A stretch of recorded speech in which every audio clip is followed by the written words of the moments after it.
இயேசு கிறிஸ்துவின் நாமத்தினாலே என்னுடைய அன்பின் வாழ்த்துக்கள். காட்ஸ் பிளஸிங் என்ற ஊழியத்திற்கு உங்க அன்போட வரவேற்கிற இன்றைக்கான தேவ வார்த்தை என்ன நீங்க கேட்டீங்கன்னாக்கா, நாகும் 1ஆம் அதிகாரம் 17வது வசனத்துல, துஷ்டன் இனி உன் வழியாய் கடந்து வருவதில்லை, அவன் முழுவதும் சங்ககரிக்கப்பட்டான்ட்டு வசனம் இருக்குங்க.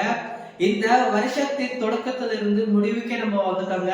நிறைய பேர் இந்நாள் வரைக்கும் எப்பேற்பட்ட போராட்டத்திலையோ எப்பேற்பட்ட கண்ணீரையும் நீங்க பார்த்திருப்பீங்க. நீங்க பின்னாடி திரும்பி பார்த்தாக்கா உங்களுக்கு துரோகங்கள், சாபங்கள், தரித்திரங்கள் எல்லாமே இருந்திருக்கிறா. முன்னாடி புது வருஷம் வரப்போகுதுங்க. புது வருஷத்துல கூட நிறைய பேருக்கு நிறைய சேலஞ்சஸ் வரும். இந்த வீடியோ பார்க்கறவங்களுக்கு என்ன பிரதர், பின்னாடி பார்த்தா இந்த மாதிரி கஷ்டம் இருந்துச்சு, முன்னாடி எனக்கு சேலஞ்சஸ் இருக்கும். நீங்க இஸ்ரவேல் ஜனங்களுடைய வாழ்க்கையை எடுத்து பாருங்க. எகிப்தியர் ஜனங்கள் இடத்துல அடிமைகளா இருந்தாங்க.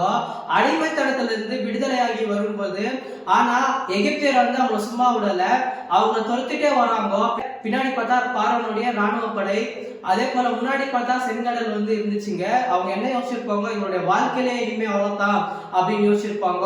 அதே மாதிரி எகிப்தியருடைய மனசுல என்ன இருந்துச்சுன்னு நீங்க கேட்டீங்கன்னாக்கா, இன்னைக்கு எப்படியாவது இஸ்ரவேல் ஜனங்களை பிடிச்சிட்டு மறுபடியும் எங்களுக்கு அடிமைகளா நாங்க வச்சிருப்போம், அது அப்படி இல்லைனாக்கா இன்னைக்கே எதனா செஞ்சிடணும் அப்படின்ட்டு அந்த மாதிரி ஒரு எண்ணத்துல தாங்க போயிருப்பாங்க.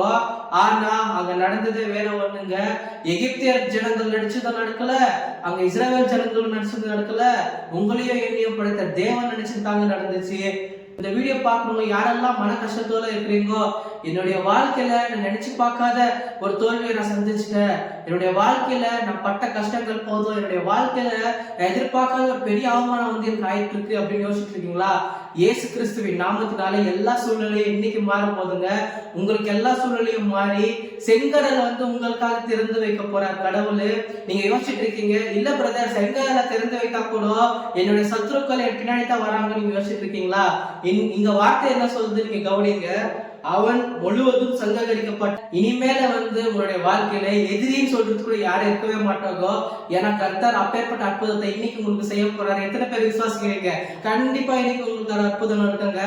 ஏன்னா இஸ்ரவேல் ஜனங்களை காப்பாத்தின கர்த்தர் உங்களையும் எங்கே காப்பாற்ற மாட்டான்னு நீங்க நினைக்கிறீங்களா? நம்மளுடைய வாழ்க்கையில இருக்கிற கடன் பிரச்சனை எல்லாமே போதுங்க. நம்மளுடைய வாழ்க்கையில இருக்கிற எல்லா தரித்திரத்துக்கும் இன்னைக்கு ஒரு முற்றுப்புள்ளி கர்த்தர் வைத்துட்டாருங்க. அதே போல நிறைய பேர் இந்த வீடியோ பார்க்கறவங்களுக்கு குழந்தை ரொம்பவே பிரச்சனையா இருக்கு. இயேசு கிறிஸ்துவின் நாமத்தினாலே உங்களுக்கு ஒரு குழந்தைய கர்த்தர் கொடுக்க போறாரு. அதே போல திருமணம் ரொம்ப தடையா இருக்கிறவங்க, யாரெல்லாம் உங்களை கேவலமா பார்த்தாங்களோ அவங்களுக்கு முன்னாடி கர்த்தர் ஒரு பெரிய பந்தியை காட்படுத்தி வைத்திருக்காரு. வரப்போற ஆண்டுகளை விசுவாசிக்க கண்டிப்பா ஒரு அற்புதம் போதுங்க. இந்த வீடியோ உங்களுக்கான வீடியோ தான். Thank you so much for watching. God bless you.